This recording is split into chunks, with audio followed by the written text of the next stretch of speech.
Nation headquarters, a last-minute legal battle could change who is on the ballot in North Carolina. State lawmakers are grilling election officials about requests to recognize new political parties in the Tar Heel state. Our Capitol reporter Michael Hyland is live in Raleigh. And Michael, you've been all over this, and now there's a lawsuit against the state. Yeah, Republicans here in the legislature questioned the Board of Elections today about these split decisions when it comes to recognizing these new political parties.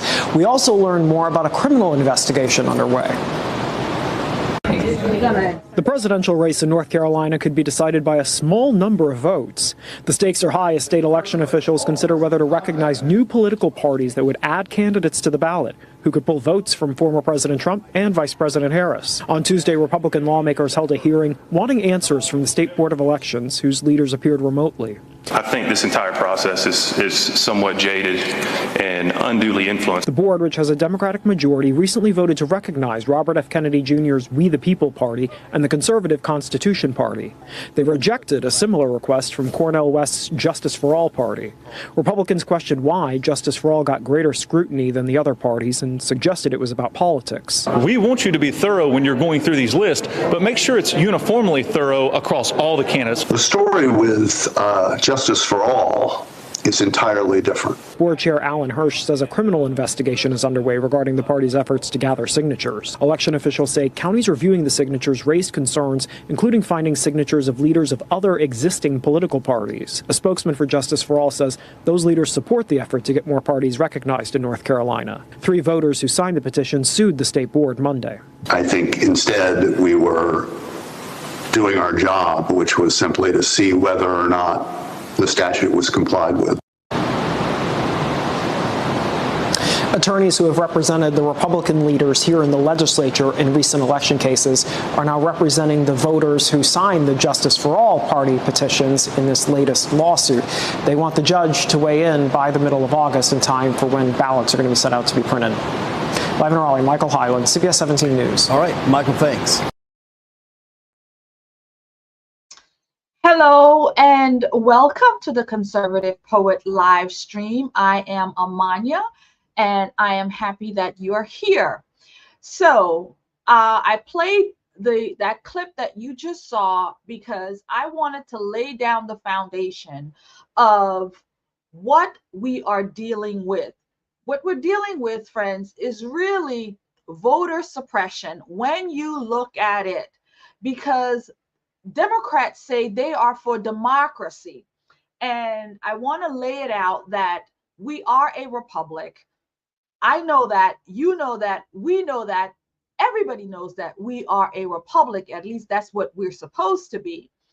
But Democrats want to call a democracy. And so they're constantly fighting for this democracy. And my thought is, well, if you're constantly fighting for democracy and you want democracy, how is it that you are moving in a political space where democracy is not being utilized? And so what we're going to talk today about is the voter suppression, where people, constituents, voters are not able to vote who they would want to be their president. And so we're seeing in the news with Joe Biden endorsing Kamala Harris as if, you know, he's passing this so-called baton over to her, the hammer. He's passing this baton over to her as if she's some sort of queen who has actually gained votes. No one has ever voted for Kamala Harris, not even during her primary, where she dropped out of in 2020, where everybody fell in line and pushed Joe to the front.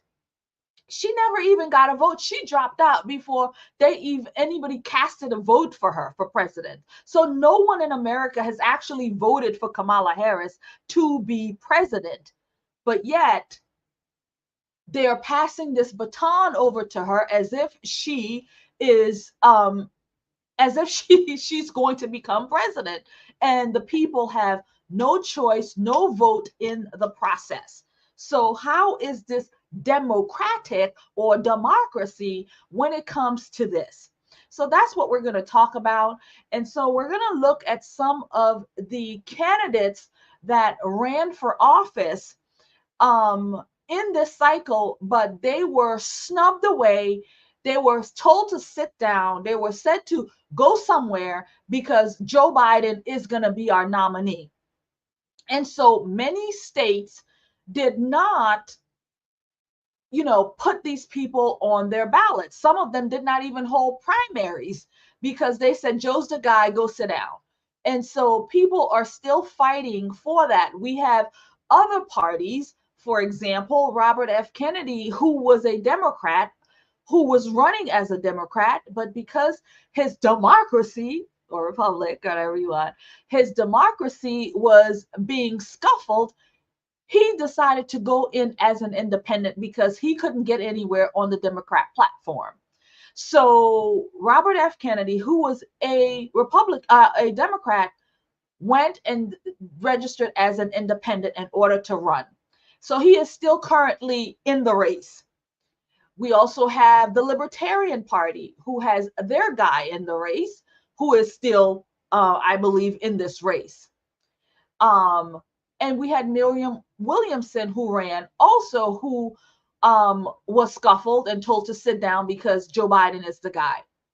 So we're going to look at several different clips today, and we're going to just sort of go break them down to see how is it that Republicans and Democrats are different when it comes to this voter suppression, because we were told Republicans were fighting to make sure that anybody that votes has an ID to vote. You can go and vote. As long as you can present yourself as an American citizen with your voter ID, you're good to go. But Democrats are saying, okay, you have ID, you don't have ID, it doesn't matter. No vote for you. No vote for you, right? No vote for you, the American person who has the right to vote in this country. People have died, suffered for people to be able to vote. So when you look at this election and them saying that the American public does not even have an opportunity to say who is going to be their primary candidate, we're talking Democrats now, who's going to be their primary candidate. Again, nobody has voted for Kamala Harris. And so now they're saying, well, we're going to just take it to our delegates and make our delegates vote. The American people, you can go and sit down somewhere. Kamala Harris is going to be the person we're going with, and you're just going to have to take it. And now they're getting delegates together to give her the go, to give her the baton. But the American people has no voice in this process. So that's what we're going to talk about today. So we're going to start off with some of the people that we have that's on this race. So Kamala Harris, Miriam Williamson, who, by the way, is now back in this race because she wants to be president and she's looking to take down Kamala Harris. And so when it comes to the delegates, Kamala Harris has been making phone calls to all of these people so she can get the delegates that she needs. She needs 300. And so Miriam Williamson, who has been in this race since about early 2023, she's been on and off. She is making phone calls too, but unfortunately for her, she doesn't have that stronghold on the Democrat Party. If they're saying that they're going with Kamala, just like during her race where the Democrats shut her down, it's going to be the same thing. So she can show up, they can have an open convention in August, and she gets on the floor and say, vote for me. But if you don't have the delegates, again, democracy, as they like to call it, is at play here. But yet they are taking away people's rights, like Miriam Williamson. And so we're going to take a look at Miriam Williamson and something that she brought to the conversation in reference to her and her race. We're gonna read a clip from her, and then we're going to read also, take a video of her as well. So here is her clip that she says. She says, I want to take a moment to express my gratitude and respect to President Biden. We reached what had to have been an extremely difficult decision, but he did what is best for his party and his country. Notice how she doesn't say our party or our country. I'm just saying. But these are the same people. She's now showing respect to Joe Biden in reference to him pulling out of this race. But Miriam, I just want to say, girlfriend, that these people scuffled you for a year. They would not even put you on the ballot to, for you to compete. They had states not even have primaries for you to compete. And so here you are praising Joe Biden for his heroicism in pulling out and passing Kamala Harris the baton when you yourself want that baton to be passed to you, or you not really passed to you. You want to fight for the American people for their vote, but Kamala Harris has been given that baton. So I find it interesting that you would come out to say, you respect Joe Biden. I'm just saying. So let's continue. Clearly in his heart, he shares the goal of the many millions of Americans who wish to see Democrats defeat Donald Trump in November. So again, it's always going to be about who can take down Trump. It's not really about their democracy, and it's not really about we the people. It's not really about the republic, right? But it is about taking down Trump. They have Trump tunnel vision, Trump deranged all day long. That is who all of them, everybody that's running, that is their main goal. Who is best to take down Trump? I am best to take down Trump. This one's best to take down Trump. Everybody's best. That's who they want. That is their main thing. It's not about making the American people's lives better. It's not about making, bringing the country together. It's not about any of these things. It's about who can take down Trump. Okay, let's continue with her. The nomination of a new Democratic candidate must be open to a genuinely democratic process at an open convention. So we touched base on that. They are going to be having their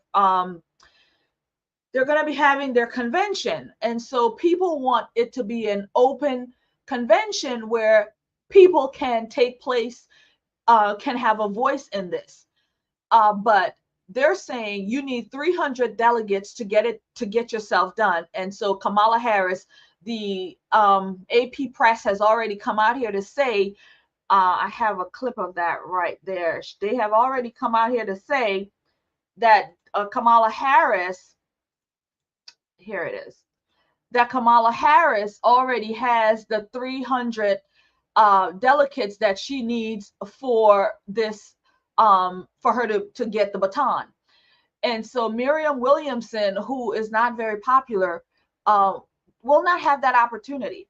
So in any event, we're going to listen to Miss Williamson in her plea to the Democrat Party to say, we need to practice what we preach when we're preaching Democrat, or democracy, democracy, democracy. We need to practice what we preach. Here she goes. President Biden stood aside today from his quest for the Democratic nomination. He's deserving of our respect and our gratitude. He has mine. And now we all have to take it from here. What's most important is that we remember the tenets of democracy. You can't save democracy if you're not embracing its truths yourself. Democracy is messy. Democracy has to do with people thinking. And part of what I objected to for the last year and a half is that basically people were told not to. The decision had already been made. Joe is the one. Joe is the only one who can defeat Trump. I felt.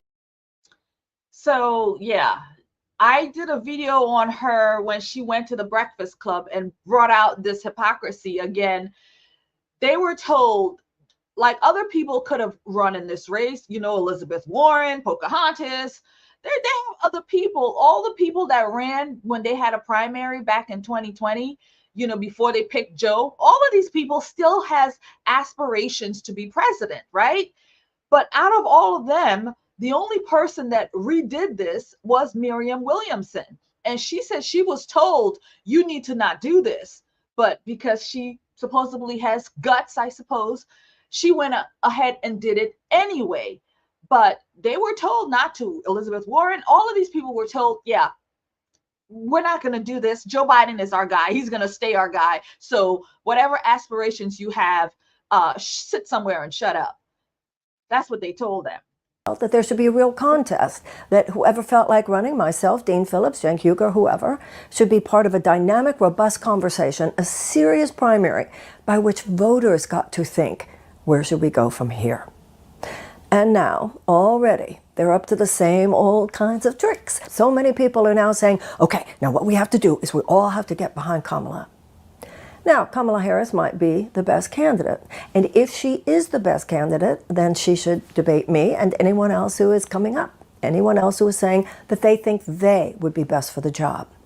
This is not a moment to be told, don't think now.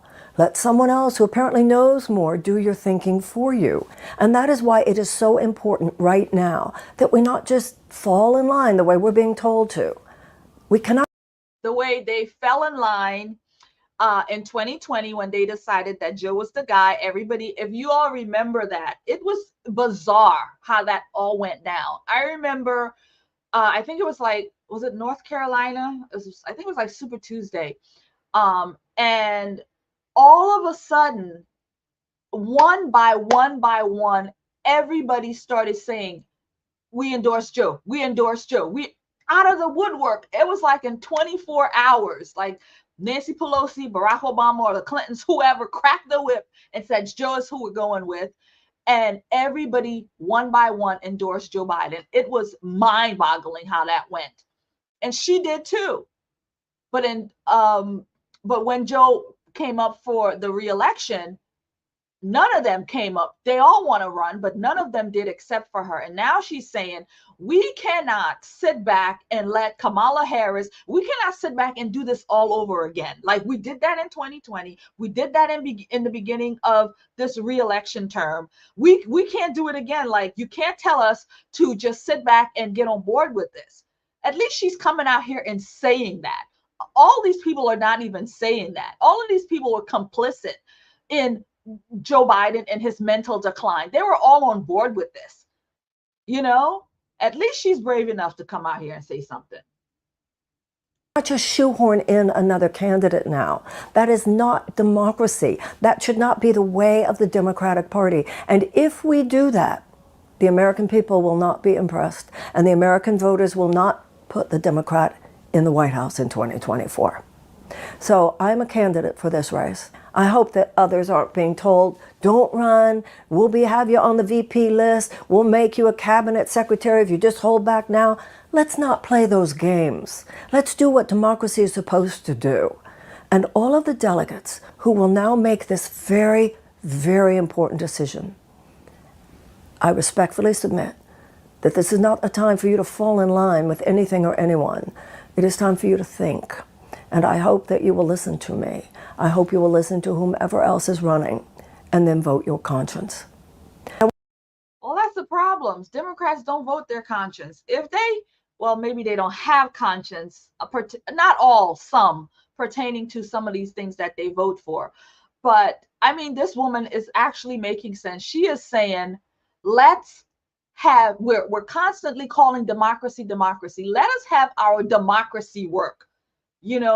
And they've already taken the vote from the American people because they didn't have a primary. So now it's now been put in front of delegates who is not, by the way, the American public, right?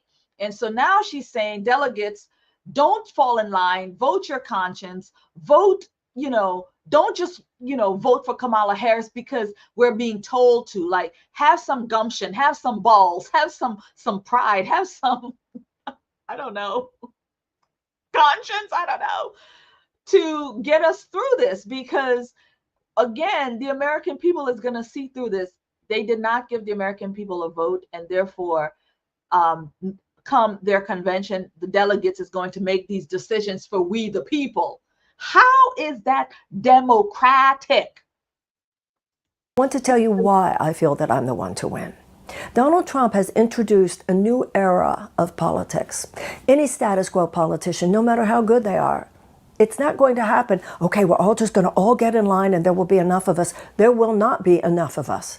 A majority of Americans do not want to see Donald Trump return to the White House, but that does not mean that a majority of Americans would by definition necessarily vote for the Democrat. There will be other choices, and one of those choices is staying home. So I believe that in order to...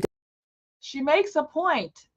If they stay home, technically those are votes for Trump, if they decide to sit it out, because it's not going to hurt Trump if they stay home. It's going to hurt the Democrats if people stay home.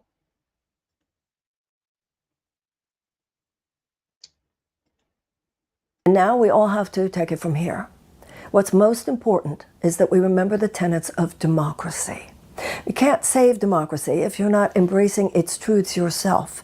Democracy is messy. Democracy has to do with people thinking. And part of what I objected to for the last year and a half is that basically people were told not to. The decision had already been made. Joe is the one. Joe is the only one who can defeat Trump.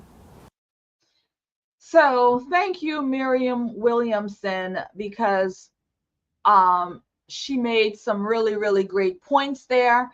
And she is saying she's challenging Kamala Harris. She is challenging Kamala Harris at their convention. And so it's going to be quite interesting to see. I know that people are for Kamala Harris. Matter of fact, this morning, I don't have any footage for that, but this morning, Barack Obama came out and endorsed her via phone call. And the cameras just so happened to be rolling when she took Obama's call and Michelle and Obama's call. And as she had the conversation with Obama and Michelle and how they've endorsed her for presidency. So he taken his time to come out here to endorse her or to fall in line, so to speak, or decide if he was going to do that. So now that Obamas have come out here to do this, so it's pretty much the Clintons have, the Obamas have. And so anybody else who goes against that machine, you're going to be handled with. And Miriam Williamson is coming out here and saying she's going to challenge Kamala Harris for this seat. And so it'll be interesting to see how that plays out. But the next person I would like for us to talk about is Robert F. Kennedy. Now, he is running as an independent, as I've stated, but he was a Democrat. He was running as a Democrat, but he was not able to get anything done. They tied his legs and hands at every turn, the states not putting him on the ballot, all of these things. And so he couldn't get a debate with Joe Biden, none of that. So he said, you know what, to hell with this, I'm going to go and run as an independent. And so he has. And so he is currently still in the running as an independent. So I want us to take a look to see what it is that Robert F. Kennedy has to say, because he came out here a few days ago with a press conference explaining how this was a bad idea and how he told Democrats that we should really work with our democracy to make sure we have a primary so that everybody's voice is heard. And so he came out to talk about that. So we're going to play a clip from Jesse Waters, our friend at Waters World, in reference to this. He had Robert F. Kennedy on the show, and here is what he had to say. The Democrats have called themselves the party of democracy, but they ran the least Democratic primary ever. They skipped Iowa, New Hampshire, jumped straight to South Carolina. They killed all primary debates, booted RFK Jr. from the party because he posed a threat to Joe. Today, RFK Jr. held a press conference to tell Democrats, I told you so. A year ago, a little over a year ago, when I entered this race, I predicted that President Biden suffered from a degenerative condition that was not going to improve and that it would make it impossible for him to govern effectively. The reaction of the DNC to that obvious condition was to hide it from the American public and to use their power over the Democratic Party nomination process to make sure that nobody could compete with President Biden in a way that would expose his deficiencies. And as a result, we are where we are today, which is in a period of crisis. Presidential candidate RFK Jr. joins us now. So, RFK, you ran the right way. You did what you were supposed to do. You were a Democrat. You primaried a Democrat incumbent, and they wouldn't let you. How did they jam you out of this thing? Because now look at what happened. Yeah, I think it was a strategic mistake by the Democrats, Jesse, and you and I have talked about this before. But they got rid of, they changed the primary rules while while we were running the primary. They changed 60 different rules to make it impossible for anybody to challenge Joe Biden. One of the things that you remember that they did to me is I've been campaigning in New Hampshire, so they adopted a rule that said that any political candidate, any Democratic candidate who campaigns in New Hampshire, who steps foot into the state of New Hampshire, that all of their votes would go to the president, all of their delegates would go to the president, instead of going to that. And then they shut down the Florida primary. They shut down a bunch of primaries and just said, we're not running them. We already have our candidate. You know, a few weeks ago, President Biden was ridiculing Vladimir Putin, who won 88% of the vote in Russia. And he said, you know, that was a fixed election, because President Putin had made sure no adversaries could challenge him, and also that he had fixed the press so the press wouldn't cover his adversaries. Well, the Democratic Party succeeded in doing the same thing. I haven't been allowed on any of the Democratic networks, ABC, NBC, CBS, CNN, as you know, Fox has allowed me on, although Fox, people like you have allowed me to speak. You debate me. You give me a platform, even though you don't agree with things that I say. And I think that's the way the media is supposed to work. You know, I'm just stopping for a second. That is so true. He is able to go on Fox. Fox will welcome anybody to come and debate your ideas, to talk about. I'm not a huge fan of Fox. I got my own issues with Fox. But at least they will let you have that. And they will let you state your case. They will let you speak. You see how this is different than if, say, it was like Byron Donalds going on CNN, and you know how with Abby Phillips, how she would check him at every turn. Like, I mean, they would be brutal. But that's not what's happening. That's not how Fox handles themselves. I say the majority of them. Some I've seen Hannity do it, but I'm just saying that they at least give you the platform and give you a little bit of respect for you to get your points across. And so you don't get that with CNN. You don't get that with the left. You don't get that with all these other Democrat talking heads when it comes to bring in other voices on their platform. And so glad to see that he acknowledges that, these platforms won't even let him come on to speak or debate. They won't even let him come on. Democracy, right?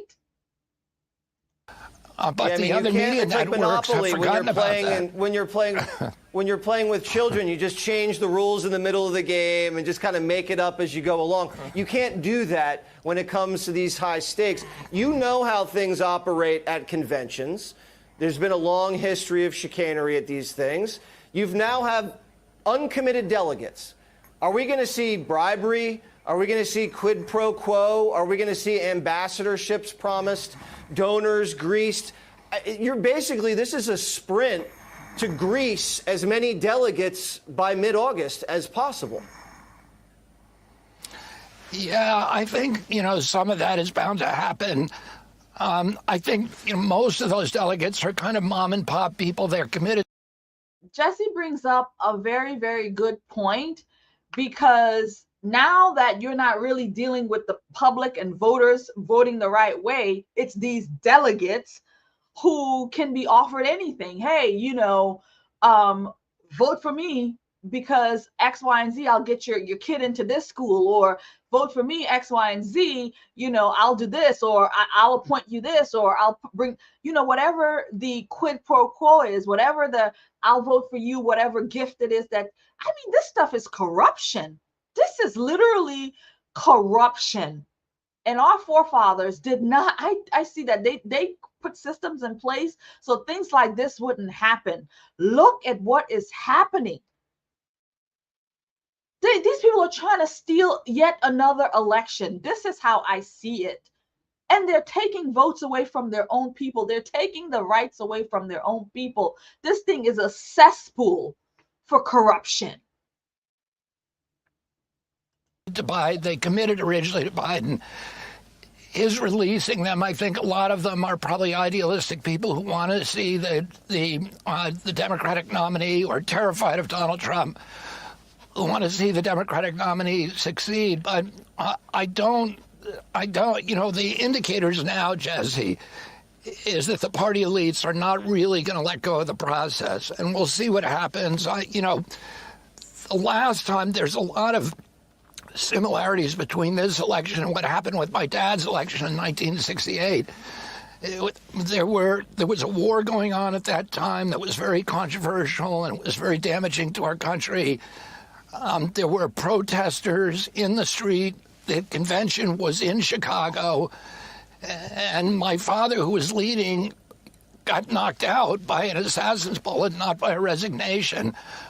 You, in effect, had an open convention, but the DNC at that time tried to maintain control over it. They put their candidate in, which Hubert Humphrey.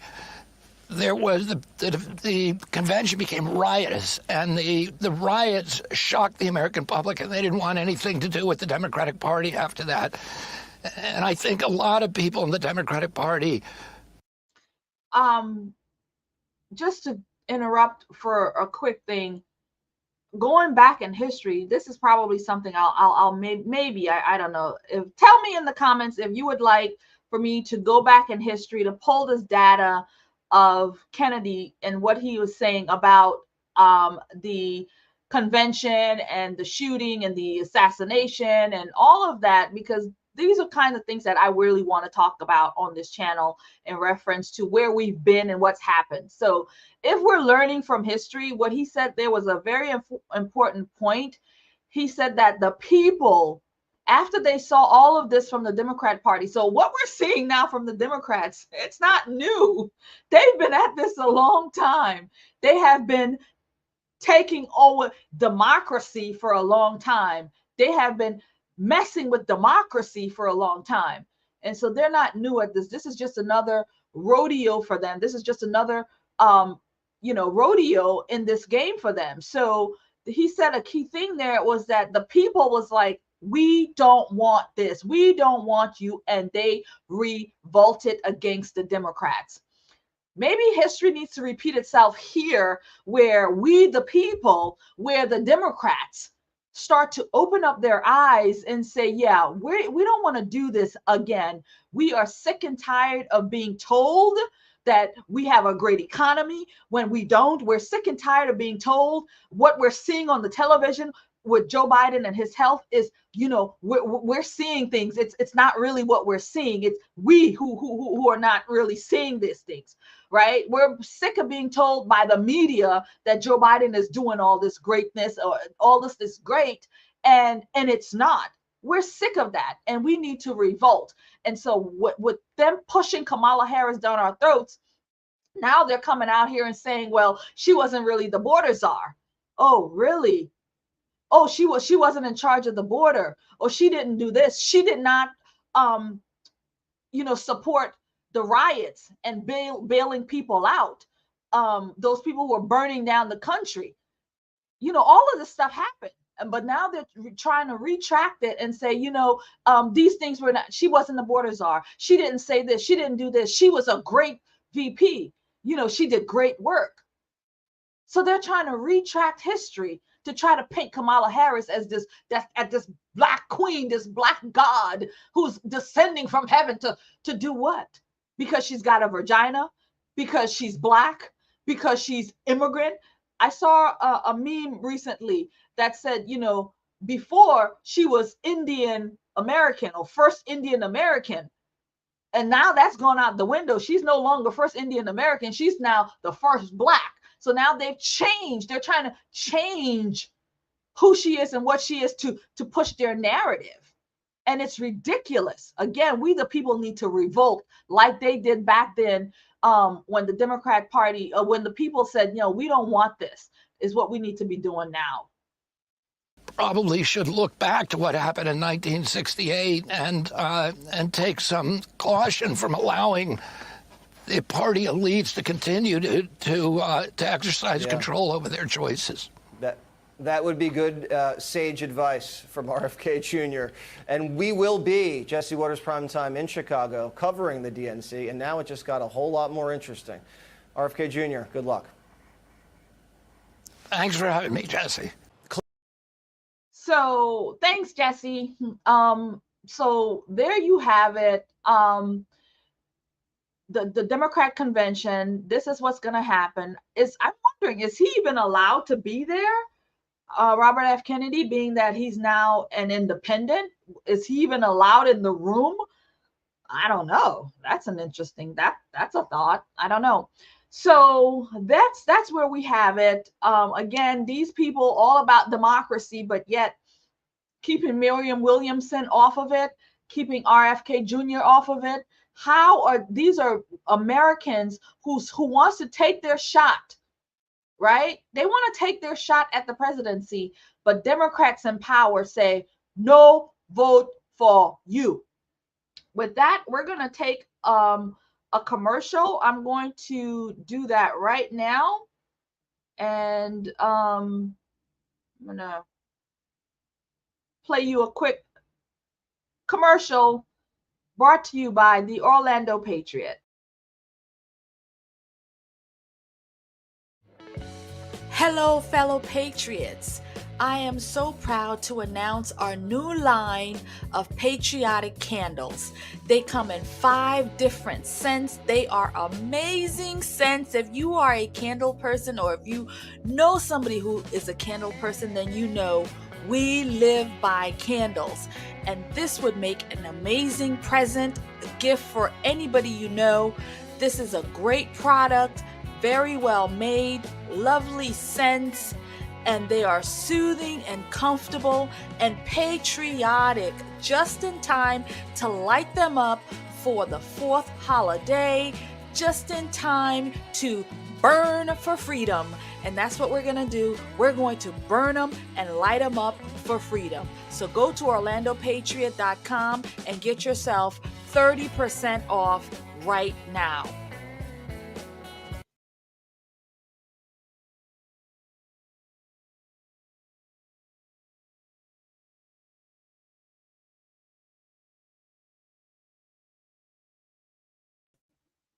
Dean Phillips is another candidate who was snubbed by the Democrats and their democracy.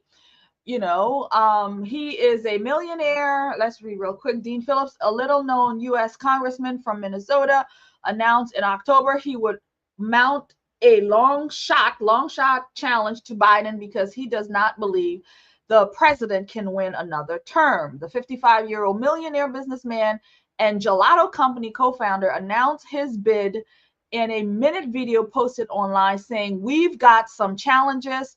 We're going to repair this economy, and we are going to repair America." He failed to win any delegates in South Carolina and took second place in New Hampshire. He did not win anything. He was not put on the ballot in Nevada. Okay, but here is another person, a millionaire, okay, who was trying to take his shot to do this, and he was also shut down. So right now, what we're going to do, we're going to take a look. We're going to hear it straight from the horse's mouth. We're going to take a clip of Dean Phillips, yet another Democrat who was pushed out because of these Democrat and their way of doing business when it comes to staying in power and staying in control. So here he is. On Super Tuesday to stay in the primary race. I want to see a Democratic nominee who can win. That's what it's been the entire time. And right now, I don't. I'm going to get behind whomever is best positioned to beat Donald Trump. Does that mean it might be from someone from No Labels? Right now, Joe Biden is probably the only declared candidate best positioned, but his numbers are awful. And I still think in the next 7 and 8 months, someone might emerge that might be better positioned to defeat Donald Trump, plain and simple. And we're only at Super Tuesday, March 5th. There's some time. But to anybody watching or caring, I'm not going to do anything to help the man. It's just the opposite. My decision's not based on my numbers. My decision is based on what I can do to ensure Donald Trump's defeat. And by the way, I'm the only candidate in the race that is not losing to Donald Trump. I've not seen a single poll. I think I'm the only candidate that has not seen a single head-to-head poll against Donald Trump. I would like to see that, to be forthright. I entered this race because I felt that I was better positioned, if people got to know me, to beat Donald Trump. I still believe it. All the evidence indicates, whether it's Newsom, Whitmer, Harris, Biden, all behind Trump. Clearly Nikki Haley behind Trump.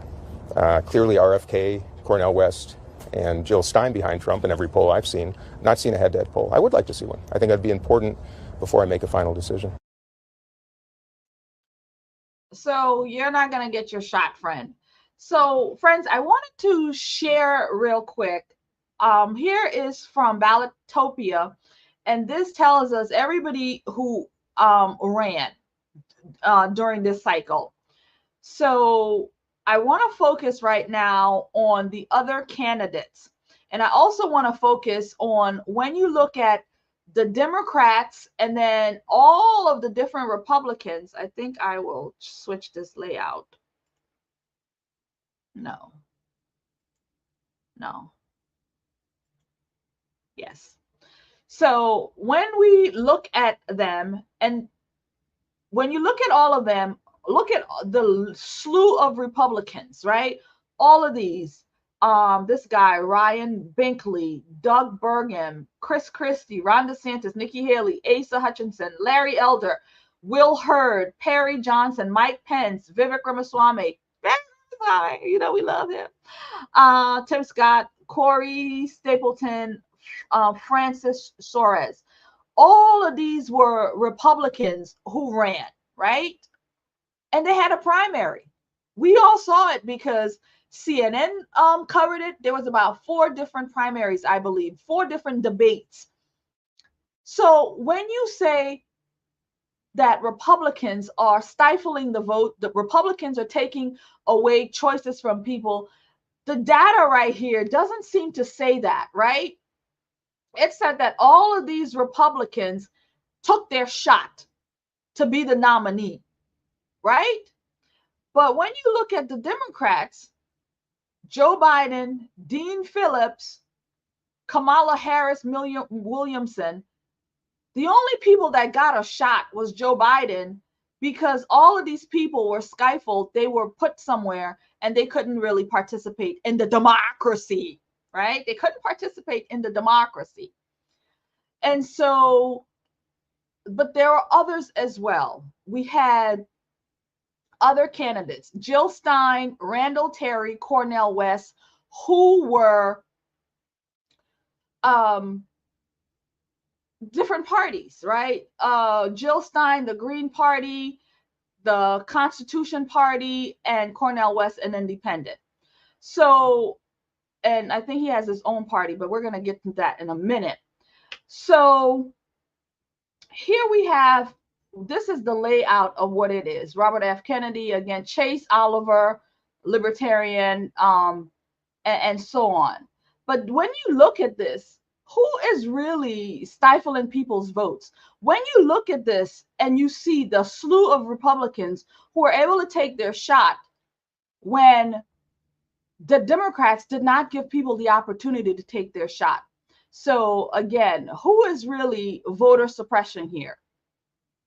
So what we're going to do right now is I'm going to play a clip, because people like Cornel West, they're having some problems because they're not able to get their parties on the ballot. They're not being recognized. And it is Republicans who is coming out here.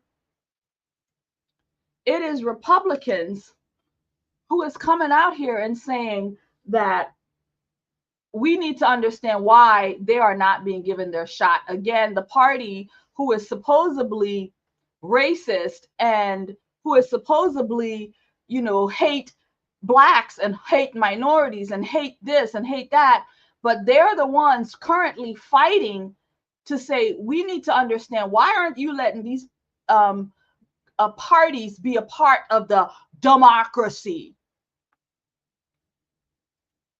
30, a last-minute legal battle could change who's on the ballot in North Carolina. Well, today, state lawmakers grilling election officials about requests to recognize new political parties in the Tar Heel state. Our Capitol reporter Michael Hyland tonight live in Raleigh. So, Michael, you've been all over this, and now there's a lawsuit against the state over all of it. Right. Republican officials here in the state legislature questioned the State Board of Elections about these split decisions when it came to recognizing these new political parties. We also learned more about a criminal investigation underway. The presidential race in North Carolina could be decided by a small number of votes. The stakes are high as state election officials consider whether to recognize new political parties that would add candidates to the ballot who could pull votes from former President Trump and Vice President Harris. On Tuesday, Republican lawmakers held a hearing wanting answers from the State Board of Elections, whose leaders appeared remotely. I think this entire process is somewhat jaded and unduly influenced. The board, which has a Democratic majority, recently voted to recognize Robert F. Kennedy Jr.'s We the People Party and the conservative Constitution Party. They rejected a similar request from Cornel West's Justice for All Party. Republicans questioned why Justice for All got greater scrutiny than the other parties and suggested it was about politics. We want you to be thorough when you're going through these lists, but make sure it's uniformly thorough across all the candidates. The story with Justice for All is entirely different. Board Chair Alan Hirsch says a criminal investigation is underway regarding the party's efforts to gather signatures. Election officials say counties reviewing the signatures raised concerns, including finding signatures of leaders of other existing political parties. A spokesman for Justice for All says those leaders support the effort to get more parties recognized in North Carolina. 3 voters who signed the petition sued the state board Monday. I think instead we were doing our job, which was simply to see whether or not the statute was complied with. Attorneys who have represented the Republican leaders here in the legislature in recent election cases are involved in representing the voters who signed that Justice for All Party petition. So it is Republicans who are saying these parties need to have a voice in the democracy process in the Republic. They need to have a voice. And so they want to know, well, why are we doing this? Why are they not allowed to have a voice? And it's Democrats who's trying to stifle their voices. It's Democrats who's trying to do this. But the Republicans are saying, no, we need to hold off because they matter, their voice matters, their vote matters, their party matters. And we're going to take a news clipping on the same subject with a little bit more detail. Local election headquarters, a last-minute legal battle could change who is on the ballot in North Carolina. State lawmakers are grilling election officials about requests to recognize new political parties in the Tar Heel state. Our Capitol reporter Michael Hyland is live in Raleigh. And Michael, you've been all... Okay, I think I've doubled the same clip. I had another one. But in any event, that is my point, friends, is that democracy is under fire, right? The Republic is really what's under fire, but we make fun because they're constantly calling this a democracy when we know it is a republic, and it is the Republic that is trying to hold freedom up, hold we the people up. And you just saw that they tried to take Cornel West and his party away. They gave other parties a chance, and they are saying that, well, there was some they did not fill in the petitions correctly. And so they make it very, very difficult for people to maneuver. The government does, as we know. They make it very difficult for anything to happen. These people had to go out and get all of these permissions signed up, but they needed like 15,000 or whatever the numbers were. And then they brought them in, and the signatures probably were no good. And so it became a process. And I watched this process, especially with our candidates on the ground, when they are looking to get petitions signed because, you know, to get them on the ballot. And so, and that's what they were trying to do. And signatures were no good and things like that. But democracy, right? This is where we are. We are in a place where people's votes are being taken away. The conversation is being held where Kamala Harris is the person that they're putting in front of everybody for everybody to latch on to when her policies continue to fail, where the Biden-Harris policies have failed this country. Why would we want 4 more years of the same, or actually worse than Joe Biden? Because Kamala Harris is a true and dangerous progressive. And, you know, Joe might have been out there, but he was a little bit more better than she. She is completely and totally out there. She is for complete and total open borders. Like, that's why she was the border czar, and she's done nothing at the border. She is really, really bad. And then they present her as if, you know, well, you're a woman. You should. Somebody actually said that to me recently. And they says, well, why aren't you voting for her? She's a woman, and you should vote for her. She's Black. You should vote for her. She's an immigrant. You should vote for her. But Kamala Harris's performance as vice president has been detrimental to me, the woman, to me, the Black, to me, the immigrant. It's been detrimental.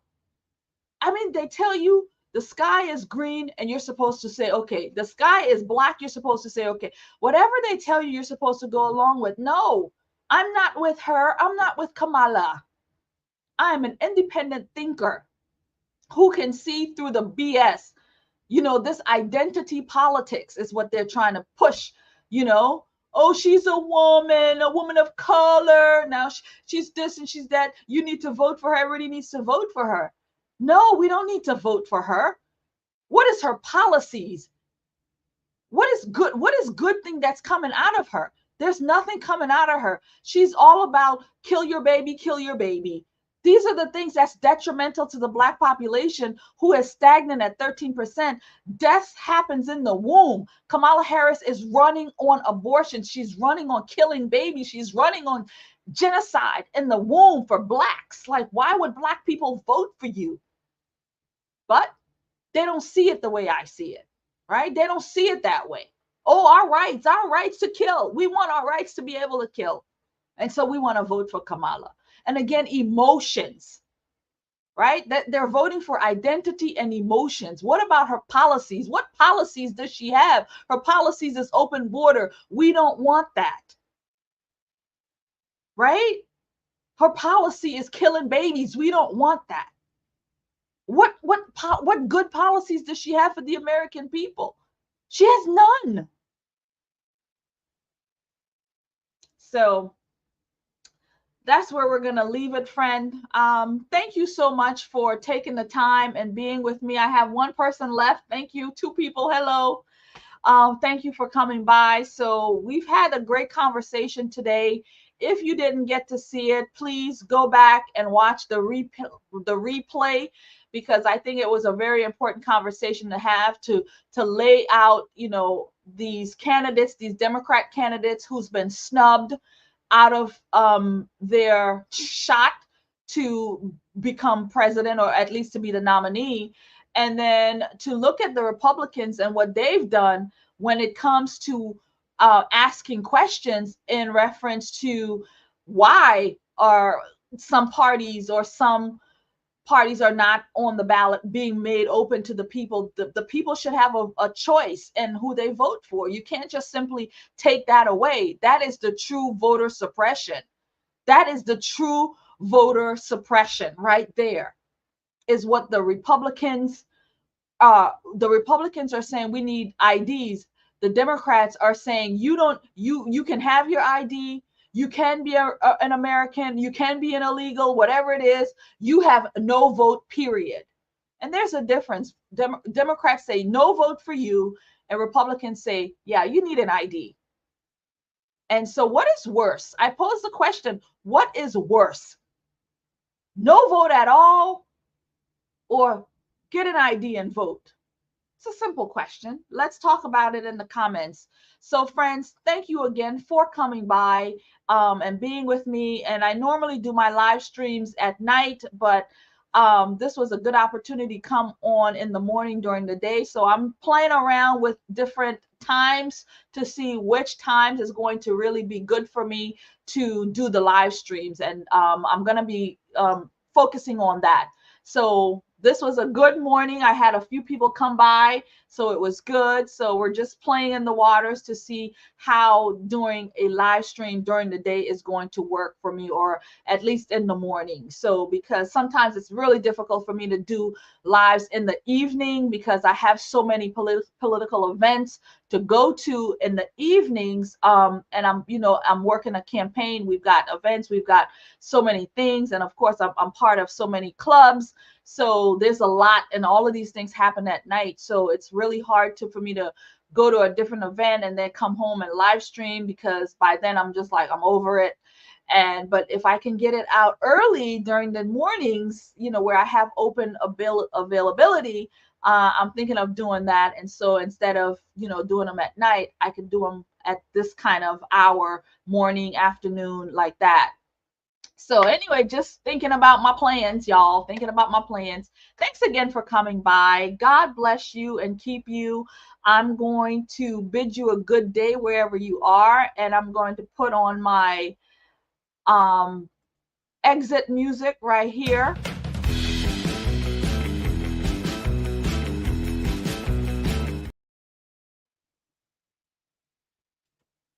Put it like